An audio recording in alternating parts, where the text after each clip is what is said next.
Bridges on Air. Tulay sa himpapawid. Panagsanib na puwersa ng PBS Radyo Pilipinas World Service at Commission on Filipinos Overseas. Magsisilbing tulay sa himpapawid para sa Filipino diaspora. Dala ay balita, impormasyon at serbisyo publiko na mag-uugnay sa pamahalaan at OFWs sa iba't ibang panig ng mundo. Bridges on Air.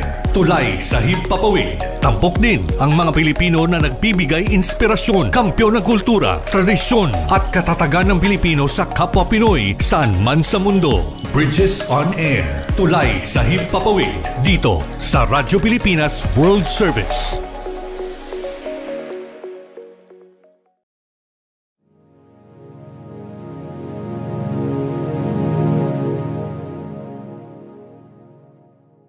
Ang Commission on Filipinos Overseas o CFO ay kinagagalak na itanghal ang Bridges on Air kaakibat ang Radyo Pilipinas World Service. Para sa inyong kaalaman, ang CFO ay ang ahensya ng gobyerno na naatasang siguraduhin ang mga Pilipino saan man sa mundo ay may kaugnayan sa bansang Pilipinas. Nais ng CFO ng ating mga migrante ay kasama natin sa pambansang pag-unlad.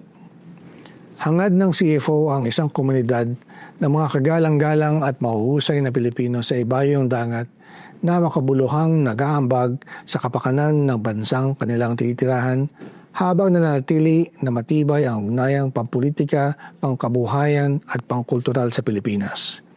Kaya naman po ay nais namin ipakilala ang Bridges on Air, ang programang magbibigay ng boses sa mga Pilipino sa iba't ibang sulok ng mundo upang ibahagi ang kanilang kwento, tagumpay at mga pangarap bilang migrante. Nagpapasalamat po kami sa tulong ng Radyo Pilipinas World Service upang mabigyan ng pagkakataon ating mga kababayan sa ibayong dagat na maging kabalikat natin sa mga usapin at talakayan patungkol sa pabansang kaunlaran. Maraming salamat po. Mabuhay ang migranteng Pilipino. Mabuhay ang bagong Pilipinas.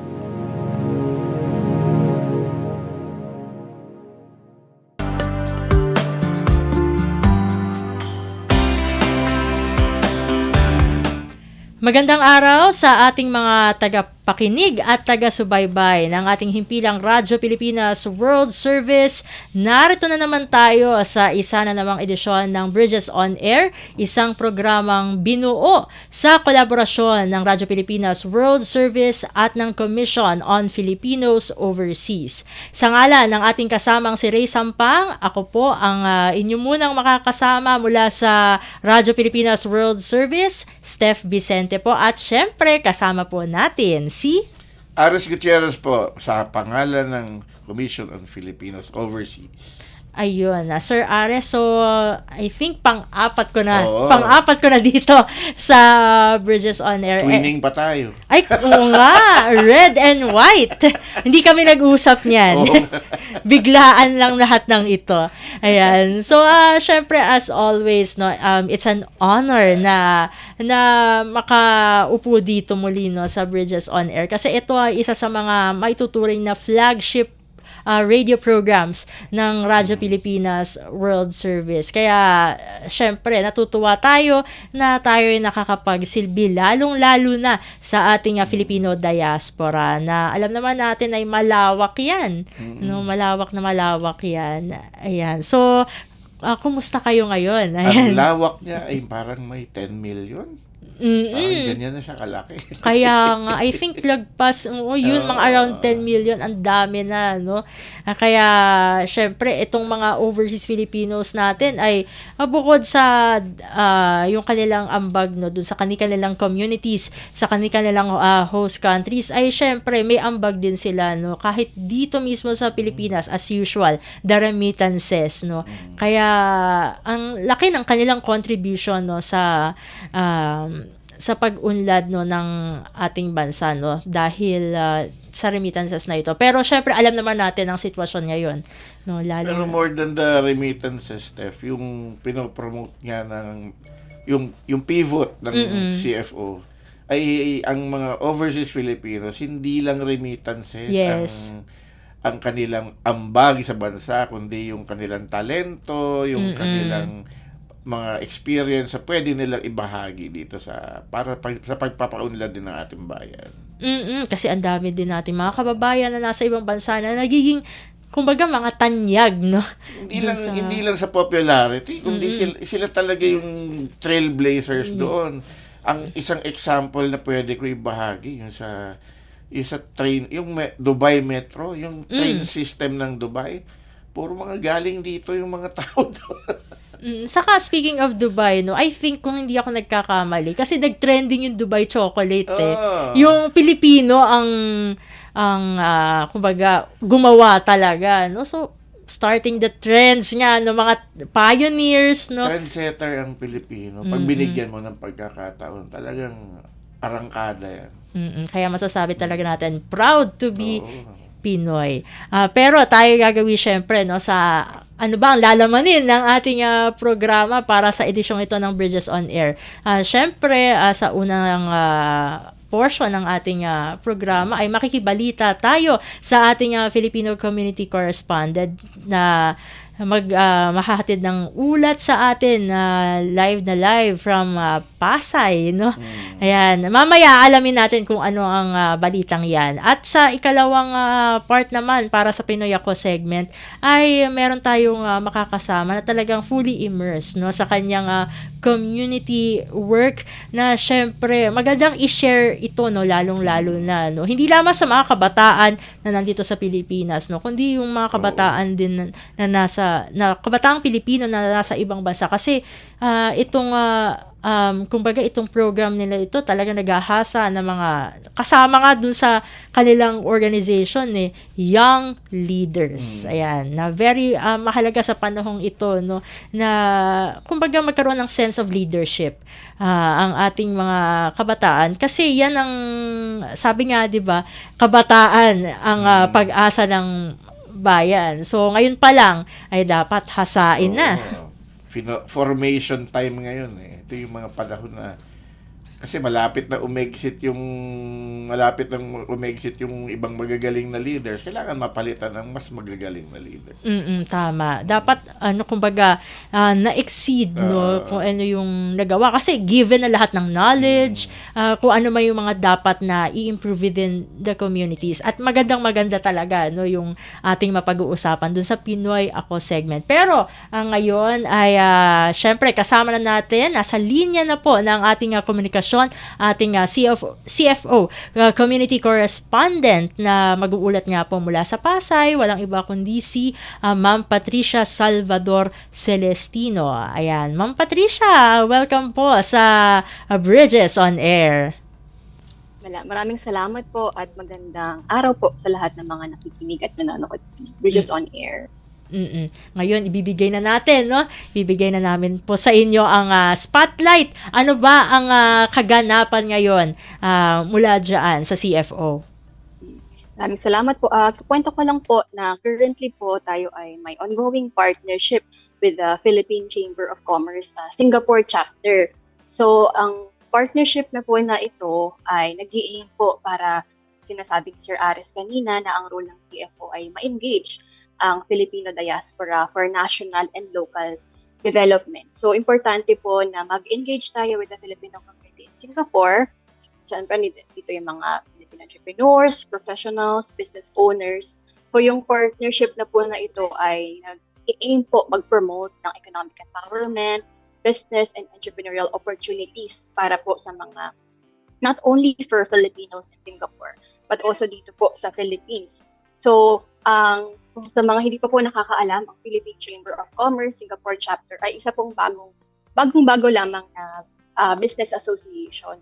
Noong 2022 lang po ito na-establish and ang current president po nito is Margarita Locsin Chan. So, ang PhilCham SG po ay isang actually volunteer organization po ito, so wala pong bayad ang mga officers and members po na ito nila. So, ang organization nila ay nagde-dedicate para mapatibay pa ang business, investment, trade, finance, and yung kumbaga industry relationship between the Philippines and Singapore. So baka po nagtataka kayo kasi sa Singapore, karamihan po, di ba, OFWs. Pero magugulat po kayo dahil sobrang dami po ng mga Filipino permanent residents sa bansa na sa Singapore, and meron din po tayong mga um, Filipino na naturalized na po. So Singaporean na po sila, pero sa totoo lamang po, ito pong ating mga permanent residents, dual citizens, even mga na-naturalized na sa kanilang mga host countries, sila po talaga yung gustong mag-reconnect, mag-engage, mag-invest, and makatulong po sa Philippines. So we're really, so po, pinapahalagahan po natin yung connection na yun. That's why we have this partnership with PhilChamp SG.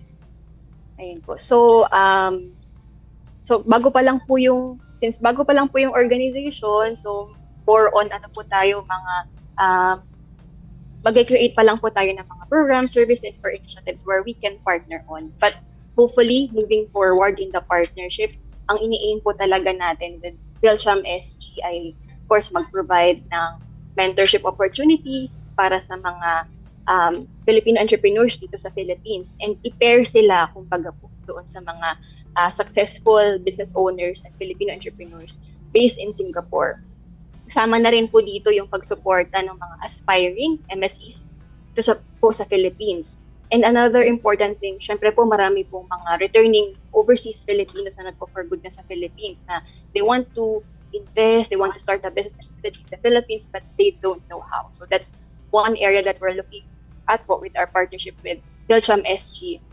Other than those po, we aim to have organized like business forums, mga capacity building activities, Finlit seminars, webinars, and basically events, activities, initiatives po na magpo-promote po ng entrepreneurship and business opportunities. Kasama na rin po yung cultural exchange between overseas Filipinos in Singapore and other countries as well. Ayun po. So, ang PhilChamp SG po ay una pa lang po na Filipino organization overseas na for 2026, sila po ang una nating partner. So, we're very excited about the partnership. And we're looking forward po sa mga maaari nating magawa with the organization. So, kailan daw balak i-formalize yung partnership? Actually po, our Secretary Clink Ang, ini-invite niya po ang PhilChamp SG to come sa ating anniversary po sa June 2026. So we invite PhilChamp SG to come here in the Philippines to have the partnership formally signed. But of course, sa CFO naman po, ang ating mga MOUs po are just formal papers. Even without the papers, we can already start po the activities and initiatives in line po with the partnership. So sa ngayon po, handang-handa na po tayo na mag-collaborate, mag-brainstorm po sa PhilChamp SG o naman pong mga activities ang pwede natin. Siguro ito na lang yung sa akin, kasi itong pinag-uusapan natin ay partnership with the Philippine Chamber of Commerce in Singapore, and of course meron nga tayong mga permanent residents na Pilipino diyan sa Singapore. Itong mga permanent residents na ito, kumbaga meron bang kumbaga a certain portion ng population nila ay mga business owners na talaga na nasa pangangalaga nitong PhilChamp SG? Yes, tama po kayo dyan. Actually, since bago lang organization, talagang pinapromote po nila. Currently po, nasa 137, almost 140 na yung members ng PhilChamp SG. And most of the members are not just Filipinos, pero dual mga PRs na po and Singaporeans na nagmamayari ng business, mga even schools po, may mga Filipino na may-ari ng mga schools sa Singapore. Pero yung organization po, it's not only limited to Filipinos. Nag-a-accept po sila ng other members kasi di pa po sa Singapore sobrang dami ring mga nagtatrabaho at naninirahan doon. So open po sila even for Singaporean members. They have members like Indian. Ito po yung mga interested investors po na papunta ng Pilipinas. Yung mga investments po nila ay nasa Pilipinas. So it's really a young organization pero sobrang dami na po nila na plano and activities po to really bridge the business, between the Philippines and Singapore. That's good to know na very inclusive pala, no? Itong although ang Singapore kasi ay talagang halo-halo, no? Hindi naman parang siguro small portion lang talaga yung masabing Yung talagang pure. Pure. Actually, wala silang masabing pure. Kasi halo talaga sila, Chinese, Indian, Malay. Yun yung core ng Singapore. Kumbaga, a mix of cultures talaga, no, ang Singapore. So, yan, no, yan ang balitang hinatid sa atin, no, ni Ma'am Patricia. So, Ma'am Patricia, maraming salamat po, no, sa paghahatid ng, kumbaga, this is good news, no, para lalong-lalo na doon sa mga business owners natin dyan na mga kababayan. Ayan, sa uulitin, no, sana sa ibang pagkakataon ay makasama ka namin muli dito sa Bridges on Air. Salamat po. At ayan, ang ating CFO Community Correspondent para sa araw na ito, si Ma'am Patricia Salvador Celestino. At Sir Ares, ayan, papalapit na tayo sa ating ikalawang portion, no, ng programa. Very excited ako para dito dahil usaping young leaders itong Pinoy Ako segment. So, ayan, ang dapat nyong antabayanan, magbabalik ang Bridges on Air makalipas lamang po ang ilang mga paalala. Bridges on Air. Tulay sa Himpapawid. Dito sa Radyo Pilipinas World Service. Mas pinadali na ang government transactions sa tulong ng eGov.ph Super App. Pwedeng-pwede mo nang magawa ang lahat ng ito. I-download ang eGov app sa iyong smartphone o tablet mula sa App Store o Google Play Store. Pagkatapos, ilagay ang iyong mobile number at i-authenticate gamit ang one-time PIN o OTP para marehistro ang iyong account. Saka ilagay ang iyong mga pangunahing impormasyon at kumpletuhin ang facial recognition technology para sa verifikasyon ng iyong pagkakakilanlan. Para sa mas mabilis at mas maayos na serbisyong panggobyerno, gamitin na ang eGov.ph Super App. Work abroad? Easy money. No visa. Baka human trafficking yan. Makialam, itimbre mo. Tumawag sa 1343 para humingi ng tulong. Paalala mula sa Interagency Council Against Trafficking. Pinoy Ako! Tampok ang natatanging kaling at dedikasyon ng Pinoy na nagbigay karangalan sa inang bayan at nagsilbing inspirasyon at modelo sa kapwa Pinoy saan man sa mundo. Pinoy Ako! Dito sa Radyo Pilipinas World Service.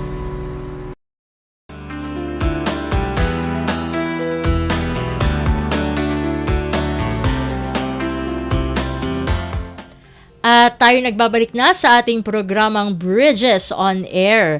At narito na naman tayo para sa isang, kumbaga, sa ating segmentong Pinoy Ako, kung saan ating kinikilala, no, ang mga overseas Filipinos na kumbaga nakilala sa iba't ibang larangan. Pero bago yon, pakilala tayo mula ulit, Sir Ares.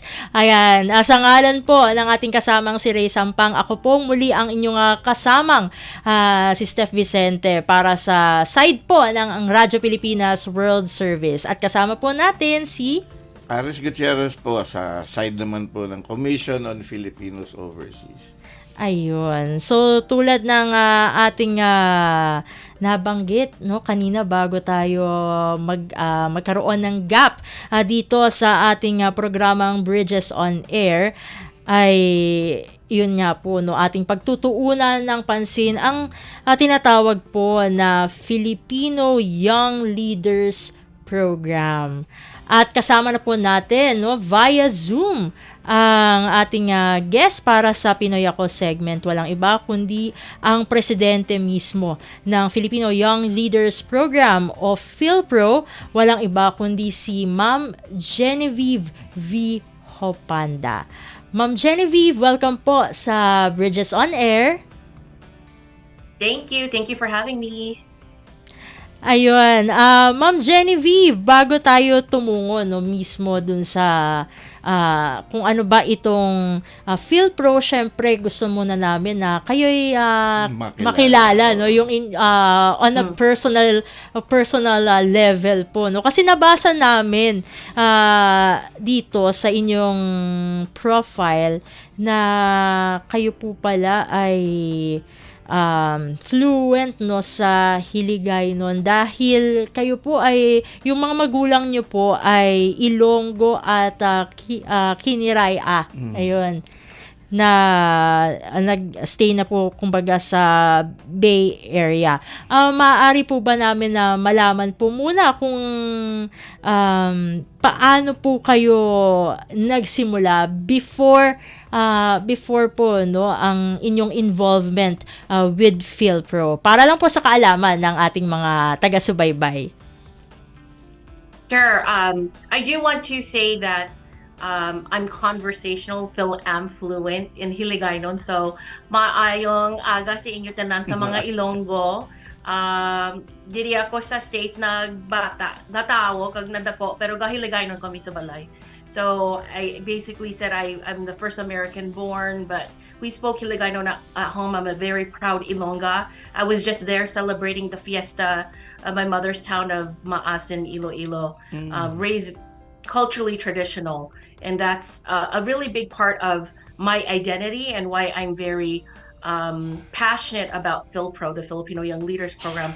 But prior to that, being born and raised in the Bay Area with a large Filipino population, I was always volunteering through, whether it's the church or alumni association, the village that helped raise my family and make them comfortable, because my father was the first to immigrate to the States with his college classmates. He left my 2 older brothers and my mother behind, and that was our family. And so community giving and advocacy has always been in my blood. And throughout my career as in operations, whether that's through corporate, nonprofit, and business organizations, I always felt the longing to volunteer. And so, I served in politics for 10 years. I was an executive and chief of staff for 7 of those years through the California State Assembly, the Board of Equalization, and the last 4 years was as chief of staff to the California State Treasury, where I oversaw the whole agency, 450 staff, and an investment portfolio of $280 billion of the 4th largest economy of the world. And the role of the Treasury is we serve as the agent of sale and investment banker on behalf of California, funding its large infrastructure. Ma'am, nakita namin sa inyong profile din na, yun nga, you were the Chief of Staff of the California State Treasurer's Office. Ma'am, ang sabi dito is that you were the one parang directing how the 280 billion budget of California is being spent. So, napakalaking pondo po ng inyong hinawakan. So, saan po usually ang inyong mga investments dyan sa Treasury ng California? So we basically work on behalf of California. So we work with the Governor's Office, Department of Finance, in terms of strategy where we invest. We have an investment desk similar to Wall Street, where every morning, whatever extra money that we have, they'll put it in, depending on the market, right, into stocks, into bonds, or interest-bearing accounts. And so the way that the Treasury works is we need to make sure that there's enough money in the checking account to pay bills, and then the controller, the state controller, pays the bills on behalf of California. Any other extra money, then we serve as the investment banker for California. And it depends again on the market each day. It's very interesting. So I've been there in the morning, 7 o'clock, where we have, about 8 to 10 investment bankers on our team that will call different organizations and banks and corporations to purchase bonds. To purchase commercial paper like stocks or bonds, or even sell, right? Because depending on, we don't want to lose money, so we need to make sure that, again, that it's well balanced. It's very tricky, and so I'm very lucky to have worked with very senior and long-time state service staff in public finance. Ma'am, it says here that you are also the executive director of the San Francisco HEPA Be Free campaign.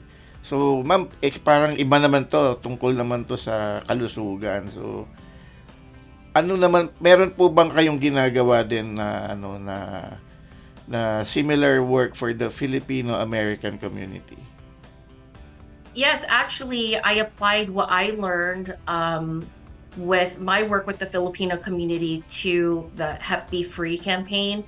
It basically was a nonprofit where we were funded by multiple funding sources, including a large grant from the CDC, the federal CDC program.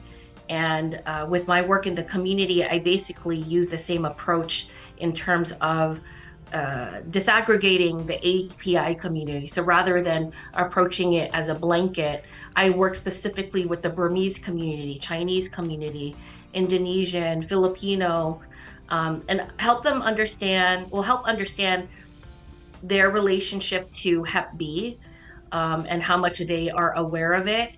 The Chinese community, they actually discriminate against folks with Hep B. People could lose their jobs or not get into school. The Burmese community would rather not talk about illness, similar to Filipinos. They want to avoid going to the doctor. The Hmong community, they think that they have a finite amount of blood, so they don't want to do blood draws or do screenings. And so helping understand that could understand how to overcome those barriers and working with people that they trust. So I started a program called Faith and Food, where I worked with their shamans or pastors and deacons. So for instance, in the Filipino community, I became very close to the deacon that oversaw a large amount of Catholic churches, and through his voice would influence the Filipino community to get their screenings and their free screenings. And so after church, I would be there with my team, loaded with lechon and free food, of course, because Filipinos like free food and free tchotchkes. And they would line up and get their free their testing. But we also partnered with other clinics to get other screenings like high blood pressure and maybe eye screening. So that way it's not just one particular issue, it's a wraparound service free of charge to the community. Kaya nga, Steph, no, di ba? Sinasabi yung Pilipino daw ay freedom loving kasi sa kwento ni Ma'am, mahilig sa libre ang Oo nga, Sir Ares. Ito po, no, matanong ko lang po, Ma'am Genevieve, yung nabanggit nyo na faith and food, ito po ba ay part nung, kasi we saw dun sa inyong profile na you have managed the largest hepatitis B initiative funded by the U.S. Centers for Disease Control and Prevention, na nakapag-provide nga po, no, ng 10,000 free screenings to Asian, American, and Pacific Islander o AAPI communities. So ito po ba nga faith and food ay bahagi po ng initiative na ito?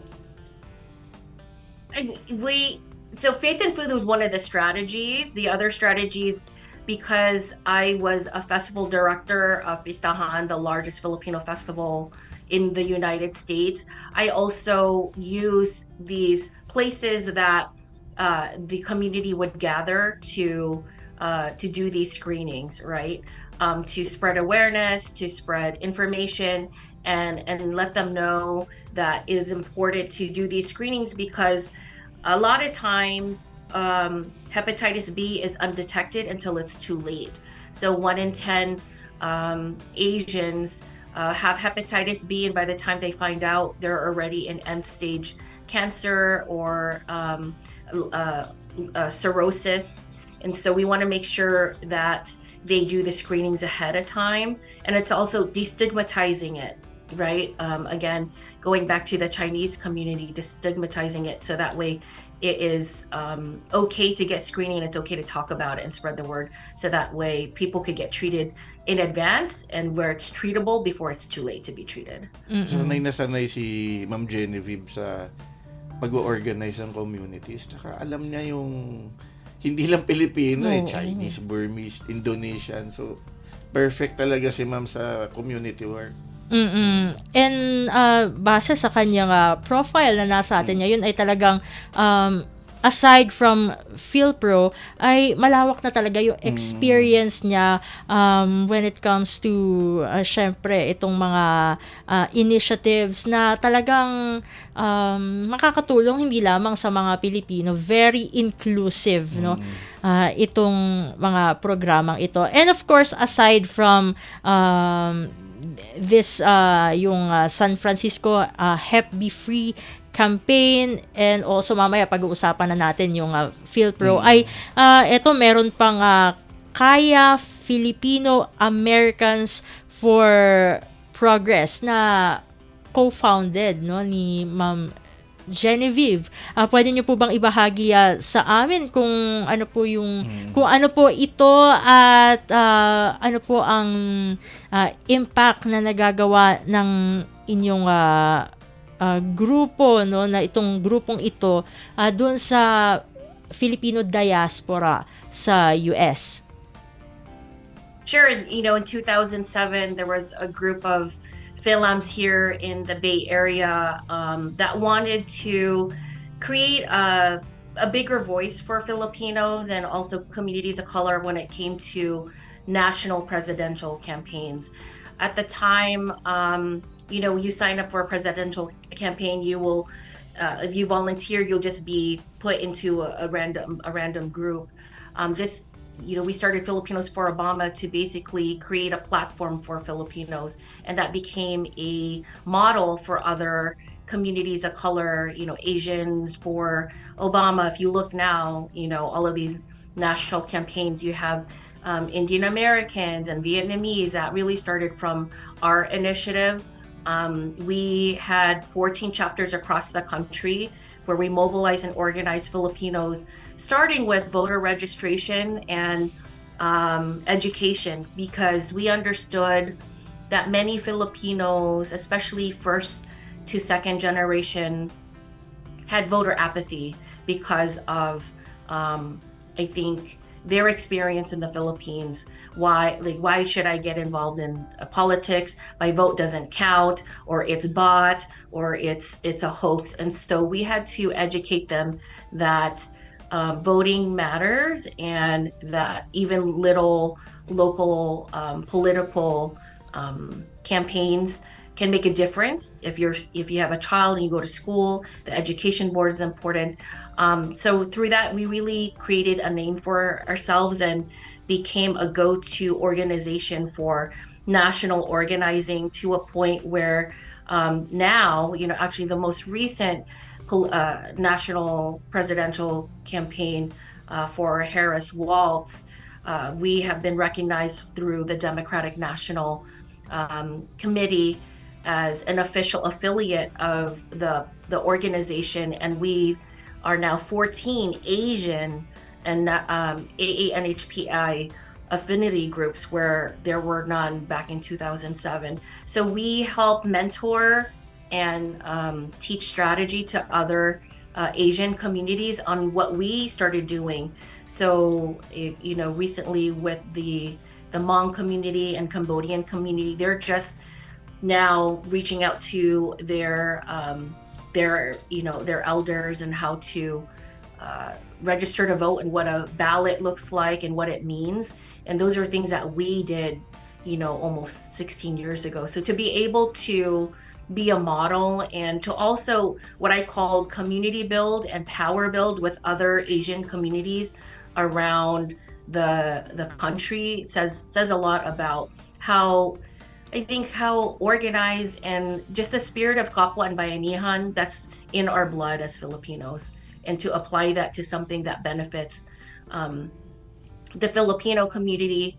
So after the presidential campaign, we focused on a local a local race for Rob Bonta. At the time, he was running for city council in Alameda, and then 2 years later he ran for assembly in California. He was the first Filipino to win the assembly, and if it was not for our hard work in mobilizing, organizing, we reached out to about 20,000 people, potential voters, through phone and door knocking, and we were able to capture 5,500 of those, and he only won his race by 1,500. So if it wasn't for the Filipino community, he wouldn't have won his assembly race, and now he's the Attorney General of California. Galing. Yun talaga yung ano ni ma'am, yung mga political work na ganyan. Pero ma'am, ang question ko lang is, ganyan yung ginagawa nyo for the community sa US. Pero do you also promote active participation in overseas voting for the Yes, Filipino po. community? Absolutely. I've always been a promoter of dual citizenship and active participation. I myself am a dual citizen, as well as members of my family. So similar to what I would do around elections here in the US, I'm also reminding my family to make sure you get your ballot, make sure you turn in your ballot. And recently, I would say, I think a year and a half ago, the overseas voters for dual citizens are through online. So I went through a half a day of training at the Philippine consulate in San Francisco, so I could be properly informed to train my family and my network. So we're always encouraging, especially through the Filipino Young Leaders Program, that its members and its alumni and participants, if you qualify to be a dual citizen, to work with the consulate in your area to achieve that, and then also participate as a voter. It's my understanding there's about 1 million overseas OFWs, but the participation in voting is not as high, and so that's one of our goals that we try to work with our alumni to continue to focus on that. And actually, one of the, I think, legacy projects earlier on was around voter education and civic participation, where they developed actually a part of the website that could be tacked on to various consulate sites to help navigate through dual citizenship and voter registration as a dual citizen. Ang pinaka nakuha ko talagang take away, no, dito sa parteng dun sa involvement po, no, ni Ma'am Genevieve dito sa Kaya Filipino Americans for Progress, ay doon talaga napapakita yung importance ng voter education, lalong-lalo na siguro sa mga kabataan. Saka importante talaga yung makialam din yung ating mga overseas Filipinos sa mga political exercises dito sa atin. Kasi sama-sama tayo dito, whether dito tayo nakabase sa Pilipinas o sa ibang bansa. Kasi yung boto kasi natin kumbaga kahit nag-iisa lang yan, ay maaaring maging malaki ang impact dun sa ating community, 'di ba? At nakasalalay talaga dun sa boto kasi natin yung progress. Kung ano ba yung tatakbuhin ng isang bansa, no? Kasi yun ang reflection na mula dun sa kung sino yung binoto mo. So maganda and very timely, no? Kasi sunod-sunod yung mga elections this year, yung BARM, and then yung sa barangay, yung BSK. Pero sa mga absentee voters, mga overseas absentee voters, sa national elections na sila. Sa 2028 pa sila. Buboto lang sila ng presidente, vice president, senators, and party list. So ano pa yan? May mahaba-haba pang and I think ongoing pa. Ongoing ang registration. Ayan. Kaya dun sa mga marahil medyo i-plug natin, no? Yung mga nakikinig sa atin ngayon, baka naman kayo ay mag-register sa inyong mga embahada dyan at konsulado para at least, 'di ba? Syempre magkakasama tayo for the progress din ng ating bansa. May registration desk din sa opisina ng Commission on Filipinos Overseas. So kung yung mga kababayan nating medyo naliligaw dyan sa Mall of Asia, Baka naman. Baka sa Ayala Mall, sa Manila Bay, nandiyan, lapit-lapit lang ng CFO. Sa tabi lang ng Phoenix gas station. Yung mga nagbabakasyon siguro, Oo. no, na migrants, no, yung mga Pwede kayo mag-register doon. Actually, sa latest report, ang CFO registration ng mataas. That's good to hear. Ibig sabihin ay talagang may political awareness, no, ang ating mga migranteng Pinoy. And siguro, no, bago talaga natin natunguhin ang pinakapaksa natin, kasi meron din akong nakita na I think very significant din from the profile ni Ma'am Genevieve. Itong yung West Bay Filipino Multi-Service Center, kung saan ay siya po ay board president, no? So, ano po ang kumbaga ang impact, no, nitong multi-service center sa ating Filipino diaspora? Yeah, so West Bay Filipino Multi-Service Center is based out of San Francisco. It's, I think, almost 55 years old now. And it started as an organization that served new Filipino immigrants to the area, and has evolved based on the current events and what's happening. It serves the most vulnerable families now in the south of Market neighborhood, which is primarily Filipinos, but it's now other Black and brown communities, mostly seniors and children. So one of the programs it does is, because it's a very difficult neighborhood, what they do is they follow the children at their schools. When they get out of school, they'll escort the children through the neighborhood so that way they're safe, to the community center. And then there's an after school program, and this is ages kindergarten all the way into high school.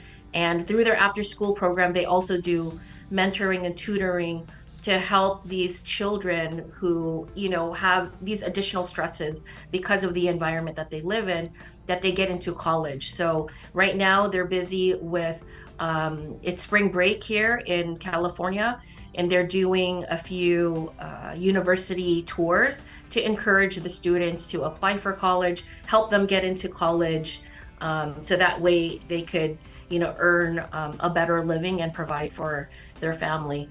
I also want to mention that during the pandemic, during the shutdown, all schools and daycares were shut down. And so West Bay became what we call a hub.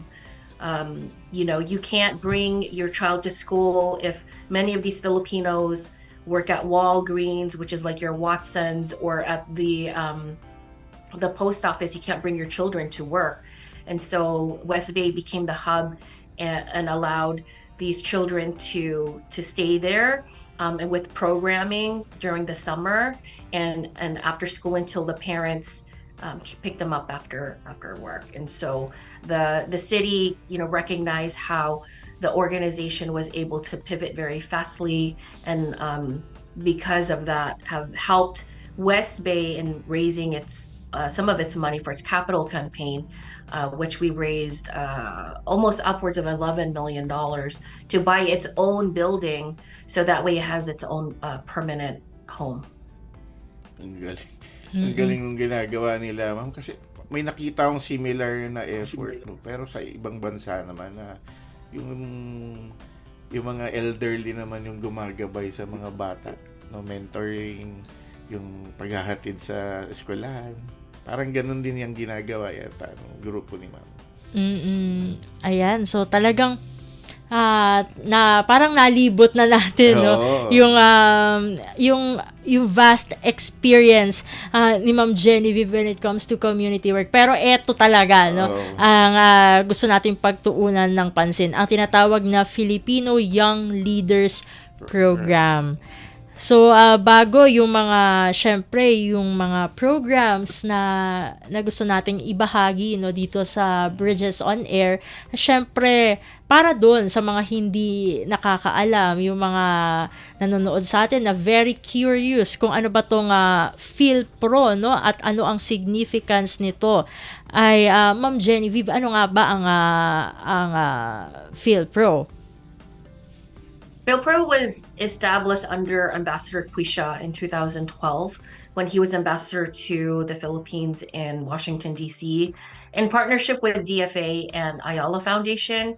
At the time, he saw many young Philam leaders or emerging leaders being very active in the community. As I've been able to share my background. So people who were like-minded like that, and they wanted to harness and capture that energy, and see how they can use that to benefit the Philippines. And so what the Filipino Young Leaders Program does is it seeks out Filipino Americans across the U.S. Who can promote socioeconomic progress in the Philippines and the diaspora. And part of that selection process is a legacy project. And so your legacy project has to show innovation, the ability to execute it, but be able to elevate the Filipino community. Again, whether that's in the diaspora or in the Philippines. And over 10 years, we realized that we can become our own nonprofit. So we are now independent, although we still partner and have an MOU with our partners at DFA and Ayala. And then through our evolution as we grow up as a nonprofit, we saw, Canada has 1 million Filipinos there. Why not expand? And so when Ambassador JV was at the Office of American Affairs, we started talking about this before he was deployed to his post, and we recently signed that MOU to expand our immersion program to candidates of Filipino, Canadians. And basically the immersion program is a 1-week fully paid trip to the Philippines where you discover culture, heritage, government day, a community day, and also economics. So that way, the candidates and immersion delegates have a stronger, closer tie to their heritage and a better understanding of their identity. Recently, in the last 3 years, we have brought them to the different provinces. So some of the program is in mostly Metro Manila, but we started taking them to Cebu and then my family hometown Iloilo. This year we'll be, exploring another province, because the background and the identity of these delegates, let's say for instance their family is from one of those provinces, it'll help deepen that I think that love and pride for their province and for their lineage, because they got to be on the ground, on the soil, and in the community of where their family were established. Ang naalala ko talaga, kasi nabanggit ni Ma'am Genevieve yung immersion program, at merong programa ang CFO na immersion program din para sa mga kabataan na Filipino migrants or mga parte ng Filipino diaspora. So since kabahagi natin ng CFO sa programang Bridges on Air, so gaano po magiging significant po ang PhilPro of course sa partnership with the Commission on Filipinos Overseas? When I was introduced to CFO through Secretary Mark Lim in Washington, D.C., and he thought that would be a good, partnership and spending some time over Zoom and recently in person with Secretary Flink. It just makes a lot of sense, because we have the shared mission of bridging the Filipinos and the diaspora to the Philippines, and the help that and the value that CFO brings to the table is the access to the various resources and agencies. And as we put our programming together, most of our program is already established, but it's always great we only know what we know as an organization, right? And so I'm really excited to partner with CFO to see how we could expand and elevate the already existing program, but also where we could partner with CFO, where they could fill in some of the spaces to navigate on the ground, because we're overseas. But it's great to partner with CFO who has eyes and ears on the ground. What are the current events? How to navigate, Manila through traffic. Yeah. Yes. But also the different relationships with the different agencies, and also corporations, or for-profit organizations or NGOs, as it relates to the delegation that we'll be bringing in November. So we're very much intentional and deliberate in terms of our programming, as it reflects who we choose to bring to the immersion in November. We're about to launch our application process in the next few weeks, and that's typically a few months process, and we announce probably like August or September on who the delegation is, and any kind of the program that we do, we want to make sure that it benefits the delegation and it's tailored to the delegation, so that way it's fruitful and they have the resources to execute their legacy projects, because that's the biggest part, right? Is how do they create impact in the diaspora or in the Philippines through their background and their skills. Matanong ko lamang po Ma'am Genevieve, kasi kanina nabanggit nyo nga po na nag-expand na ang PhilPro maging sa Canada. So, we could expect na yung delegation po na maipadadala dito sa Pilipinas are a mix of Filipino Americans and Filipino Canadians, tama po? Yes, that's correct. And that's our hope, right? So we're just launching it. This is brand new. We've been to Canada 2 times in the last 3 months and have established a strong partnership with other young leader organizations. And so our hope is that they will apply. And so we're crossing fingers that we'll be successful in bringing some Filipino Canadians as well. Alam mo, maganda yung magiging na-foresee kong partnership, kasi meron ng existing yung ULEAD.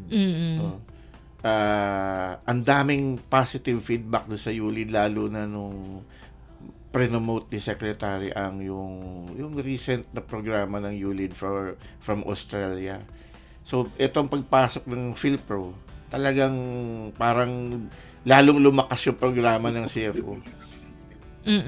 At dahil dito sa partnership na ito, no, kasi kanina syempre may mga programs din, no, na siguro ay gustong syempre palakasin pa ng PhilPro through this partnership with CFO. So, Ma'am Genevieve, curious lang po kami, no, kung dun sa part nyo po, no, sa PhilPro, ano po yung mga programs na gusto nyo pong mai-introduce through this partnership with CFO?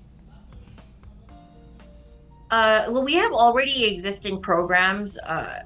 I do want to maybe mention the impact of the immersion program on its delegates and its alumni, where, for example, Ray Villanueva was an architect in Seattle, but through his immersion program was so moved by it that he decided to move to Dumaguete and start a bamboo architecture business there, and now he's ready to expand throughout the country. And so to be able to be that connected to a country that maybe you were not raised in, but have that affinity towards to help and to use the skills that you have to create workforce opportunities for Filipinos there, I think says a lot about the program. So that's one example. Another example is Tayo Help Desk, which started during the pandemic, to help overcome and create, real news around the pandemic, because during social media there was a lot of fake news on COVID-19, how it was spread or how to overcome it and how to get rid of it. And so what Tayo did is create in language and culturally tailored information to Filipino community, especially the elders, so that way they have the right information and be safe and healthy. And that has turned into a general misinformation, disinformation program and project. So it's not just around public health, it's around everyday things, even like scammers, anti-scamming. So those are some of the things that we promote. What I look forward to in our partnership with CFO is the new programs through the new delegation that will be coming, and maybe some of the current alumni who are looking for other resources and partners through CFO's Rolodex, right, and relationships and partnerships to, again, create and build the tool belt for our alumni to be able to execute their legacy projects and create global impact for Filipinos. At mukhang nga tayo nasisenyasan na ng ating mga kasama dito sa ano. Gusto man namin pahabain ang ating kwentuhan with Ma'am Genevieve kasi ang lawak ng kanyang experience sa community work, and syempre magandang matuklasan din natin kung ano yung PhilPro. Siguro one of these days baka kung nandito pa si Ma'am, maimbitahan natin siya dito sa World Service. Pwede. Pwede para at least part 2. At pag natuloy yung delegation from PhilPro, yung kasama sila sa ULID, pwede silang bumisita dito, kasama na nila sa ikot nila ang Radyo Pilipinas. Pwede, para live guesting na talaga. Oo. Makita rin nila We na would love ginagawa dito. Siguro, syempre bago natin talagang pakawalan si Ma'am Genevieve, ang inyong final message para sa ating mga taga-subaybay dito sa Bridges on Air. I think my final message is there might be like misinformation or maybe like a misnomer that Filipino Americans or Filipinos in the diaspora, once they leave the Philippines or if they're born elsewhere, that they don't look back. PhilPro and myself, we really believe that you could move forward by looking back and understanding where you came from.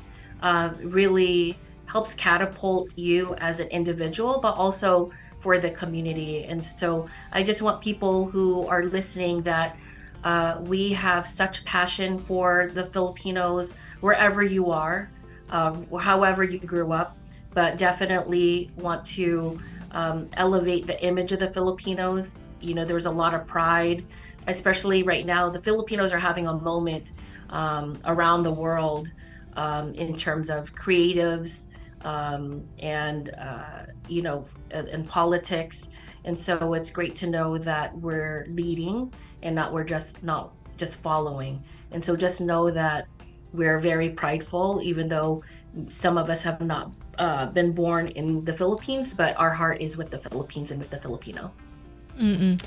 With that, maraming salamat po Ma'am Genevieve sa pagsama niyo po dito sa programang Bridges on Air. Sabi nga natin kanina, hopefully may part 2 at sa part 2 na yon ay kasama na namin kayo live na live dito sa Radyo Pilipinas World Service. God bless po sa inyo at sa lahat ng bumubuo ng PhilPro. Thank you. Madamag gid na salamat sa inyo tanan. Madamag salamat gid, Ma'am. Ayun. So ating nakasama, ngayon lang, ang presidente ng Filipino Young Leaders Program. Walang iba kundi si Ma'am Genevieve V. Hopanda. Grabe, kahit maikli lang, sa maikling sandali, dahil syempre 1 oras lang ang meron tayo dito sa Bridges on Air, ay napakarami nating natutunan when it comes to community work. Maganda yung sinabi ni Ma'am sa final message, yung moving forward by looking back. So parang, di ba, yung sino ba yung nagsabi, hindi marunong lumingon sa pinanggalingan. Di makakarating sa paroroonan. So parang ganun yung track na pinapasok ng PhilPro. At yan, sa puntong ito ay tayo'y tatapusin na natin ang edisyong ito dahil tayo'y na ano daw, time out na. Ayan, sabi ng ating mga kasama dito sa ating studio. Pero bago tayo talagang magtapos dito sa Bridges on Air, syempre maraming salamat sa ating mga nakasama. Sa Master Control, nandyan si Milo Jonella. Sa ating Warcast, nandyan si Justin Osias. At syempre, maraming salamat sa ating CFO Community Correspondent na naghatid sa atin kanina ng balita, si Ma'am Patricia Salvador Celestino. Ayan, maraming salamat po. At syempre dun sa ating guest sa Pinoy Ako segment, kay Ma'am Genevieve V. Hopanda. So, sa ngalan ng ating kasamang si Ray Sampang, ako pong muli ang inyong lingkod, Steph Vicente ng Radyo Pilipinas World Service, kasama si Ares Gutierrez po sa ngalan ng Commission on Filipinos Overseas. at ito ang Bridges on Air. Bridges on Air. Tulay sa himpapawid.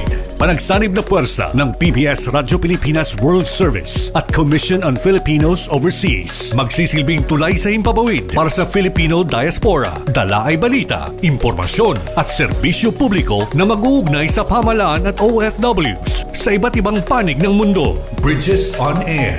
Tulay sa himpapawid. Tampok din ang mga Pilipino na nagbibigay inspirasyon, kampyon ng kultura, tradisyon at katatagan ng Pilipino sa kapwa Pinoy saan man sa mundo. Bridges on Air.